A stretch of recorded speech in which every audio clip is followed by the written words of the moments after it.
চাঁদপুর ৪ ফরিদগঞ্জ আসনে ধানের শীষের পক্ষে ব্যাপক গণসংযোগ চালিয়ে যাচ্ছেন বিএনপি মনোনীত প্রার্থী লায়ন মোহাম্মদ হারুনুর রশিদ। সকাল থেকে রাত পর্যন্ত ব্যবসা প্রতিষ্ঠান ও বাড়ি বাড়ি গিয়ে তিনি ভোটারদের কাছে সমর্থন চান। আব্দুস সোবাহান লিটনের প্রতিবেদনে থাকছে বিস্তারিত। চাঁদপুর ৪ ফরিদগঞ্জ আসনে বিএনপি মনোনীত প্রার্থী এবং দলের কেন্দ্রীয় কমিটির ব্যাংকিং ও রাজস্ব বিষয়ক সম্পাদক লায়ন মোহাম্মদ হারুনুর রশিদ ধানের শীষের পক্ষে ব্যাপক প্রচারণা চালিয়ে যাচ্ছেন বলে জানা গেছে।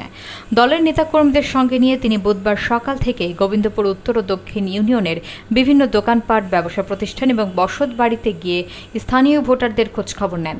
এলাকাবাসীর সঙ্গে কুশল বিনিময়ের পাশাপাশি তিনি দেশের সার্বিক রাজনৈতিক পরিস্থিতি এবং গণতন্ত্র পুনরুদ্ধারের প্রয়োজনীয়তার বিষয়েও তাদের অবহিত করেন বলে স্থানীয়রা জানিয়েছেন।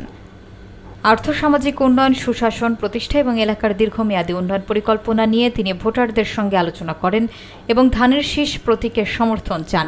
তারা প্রত্যাশা করেন ন্যায্য অধিকার প্রতিষ্ঠা এবং এলাকার উন্নয়ন নিশ্চিত করতে জনগণ ধানের শীষ প্রতীকে ভোট দেবেন।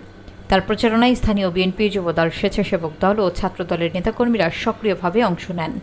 প্রচারণাকালে লায়ন হারুনুর রশিদ জনগণের পাশে থাকারও অঙ্গীকার ব্যক্ত করেন।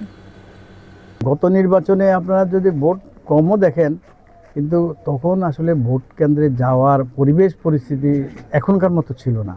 এখন যেন আমরা ওপেন ফিল্ডে ঘুরতেছি, কথা বলতেছি, বিভিন্ন সভা সমাবেশ করতেছি, ওয়াজ মাহফিল করতেছি। একসময় ওয়াজ মাহফিলও করা যায় না, এমনও দিন গেছে। এটা তো আপনারা ভালো করেই জানেন আসলে জিনিসটা।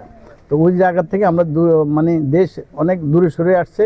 আশা করতেছি সামনের দিকে আমাদের একটু খোলা এবং সাদা মাঠাভাবে সবাই ইয়েতে যাইতে পারবে এবং নিরপেক্ষ ভোট হলে সুন্দরভাবে অনেক ভালো ভোটের ব্যবধানে আশা করি ধানের শীষ জয়লাভ করবে বলে আমার আশা। ইনশাআল্লাহ।